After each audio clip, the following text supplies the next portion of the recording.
Good morning and Merry Christmas, almost Christmas Eve today. We are working on day 5 of our sourdough starter. We are doing King Arthur bread flour, Kirkland all-purpose flour, and freshly milled wheat.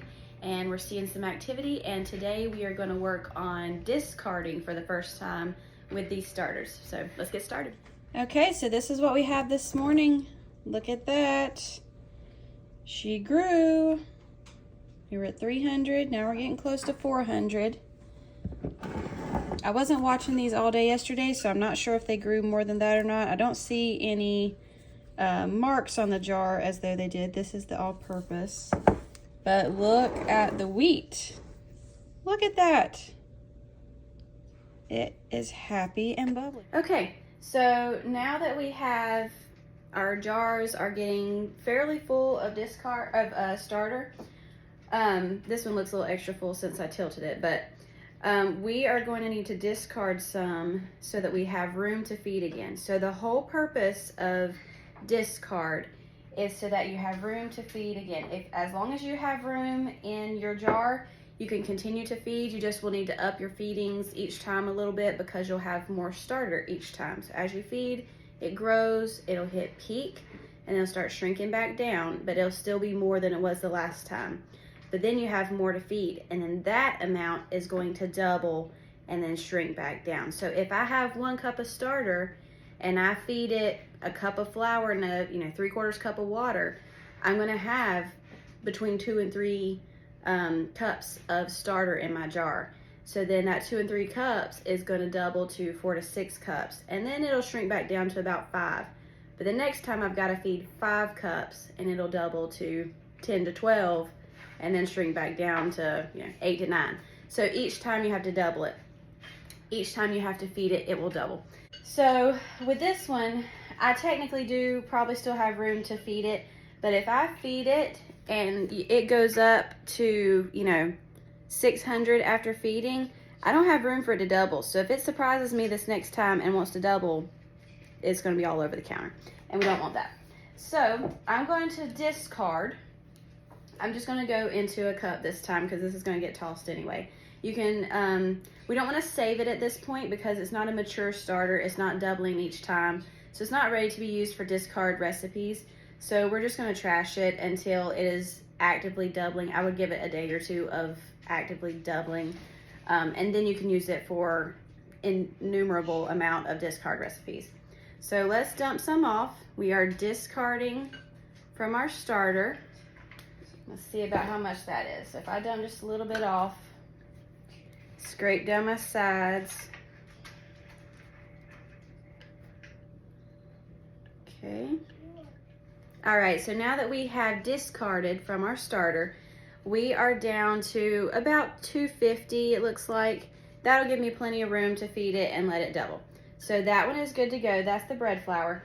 So I'm just gonna do the same thing with my all-purpose, my Kirkland all-purpose flour. Now this one's quite thicker. Look at that. I am actually surprised at how thick it is.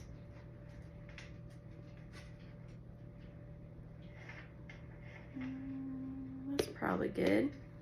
Okay, now let's scrape down the sides. Okay, I rinsed off my spatula from the last one, and I'm going to scrape down the sides of this one. And yes, this one is very thick. I am very shocked at how thick it is, actually. So that is a good thing. It is doing its job. It's starting to get a little bit of the fermentation smell, so we're getting there. Usually the ones that I've made from scratch before are roughly 5 days until they start doubling. But I'm in a different house than I was last time I created a starter. The environment's probably a little colder in this area, so it might take a little bit longer. So you'll have to, I've heard of it taking up to 2 weeks for some people. So it just depends on your area, your flour, your water, different things like that. I've never created a starter from scratch from this water also. So that may be a totally different factor, but it will make one. But that is what we're looking at. And we've got, which just filled up my sides again. Let's see. See how stringy it is? Okay. So this one's about the same. maybe a tad bit more. I think it's about, that one's a little bit over 200. Okay, maybe 250. Okay, and then our last one is our wheat starter. The band was about right here. I've already taken it off, but look how bubbly and excited it is. However, obviously we do not have room to feed it in this jar, and we definitely don't have room for it to double. So I'm gonna discard down to probably pretty low. That way I have room to feed it and I have room for it to double. All right, so let's discard this one. It's a little bit different texture, so I want to be a little more cautious. We're going, look at that. Starting to get some gluten strands in there. Like I said, this one is a totally different texture than our other ones. All right, let's see where we're at. We have room. All right, we're still kind of high in the jar for feeding, so let's do a little bit more. Okay, so this is the part where some people start to get a little nervous. So we don't know exactly how much is in the jar because we've been feeding it, so we kind of knew, but now we've dumped some off, so now it's guessing at how much is in the jar. So I would still say that my 1/2 cup measuring cup is probably still accurate for these two. That was the bread flour, and this is the all-purpose flour. I would say it's probably, you know, around about the same. This one, however, is in a smaller jar, and we don't have as much room to feed. But I'm gonna say that this one is probably like 1/3 cup, because my 1/2 cup measuring cup, if I hold it beside it, see how much more it is? And I mean, this jar is about 1 cup around, so I mean, it wouldn't kill it if I added the extra, but I don't want to overfeed it, so I'm probably going to do like 1/3 cup in this one. So things are going to start changing a little bit, but it's still the same. They're still getting fed the same time of day, each of them, and all that stuff. So that's not going to change the quality of the starter any. It's just that we don't have room. So and as I mentioned before, please do not use this discard until your starter is doubling actively, and maybe for a couple days. Okay, so now that we have discarded and have room to feed, let's go ahead and feed our starters. Again, I have a 1/2 cup measuring cup for these two, and then I'll be doing about 1/3 cup for that last one. So this one is our King Arthur bread flour jar. Put a 1/2 cup in that one. Next is our Kirkland all-purpose flour in this jar. Do a 1/2 cup into that one. Also, while I'm here, a wide mouth jar is going to be the best. It's easier, as y'all see, to put your flour into and to mix if it has a wider mouth on top. That is just for easiness of use. Okay, and then on this last one, we are going to do 1/3 cup.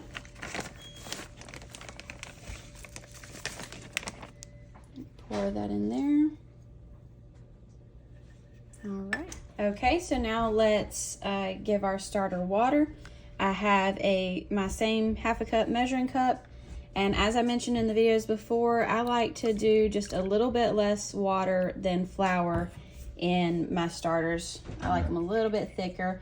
You can do equal parts, and a lot of people do that, but it does make it a little bit harder to deal with your dough. Your dough will be more loose and sticky. And for our last one, we're going to do just a little bit less than 1/3.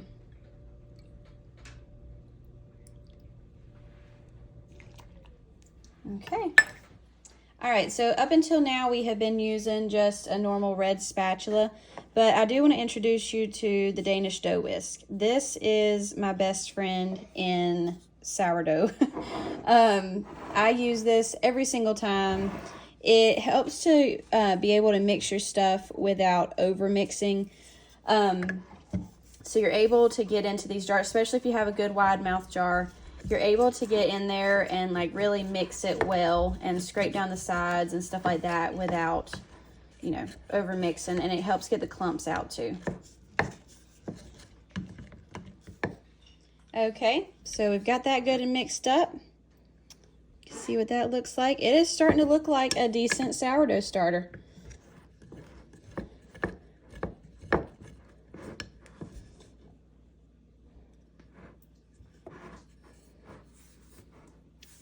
Okay, and notice that we are at the 400 ml line. So if this doubles, we're going to be up to 800. If it more than doubles, then we might be in trouble. But it will be okay. That's the point. That's what we want it to do. Okay, so now we have our band marked. Today is Tuesday, and it is almost noon. So we'll go ahead and put it Tuesday at noon, and our band is even with the starter. All right, next up is the all-purpose flour. Let's go ahead and get that one mixed up.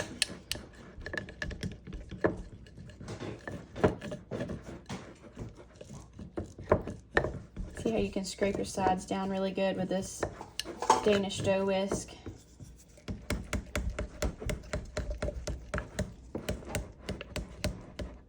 Okay, so now that that one is mixed up good, we are going to get our band, put around it, and don't forget to cover it also. It doesn't need to be tightly covered. You actually shouldn't tightly cover it, but you do need to put something on it. These came with these little bonnets, but you just need, a towel. You can loosely cover it with something like this, like I've been doing, just something to cover it. Otherwise it'll dry out. So it looks like we are just under 400 for this one.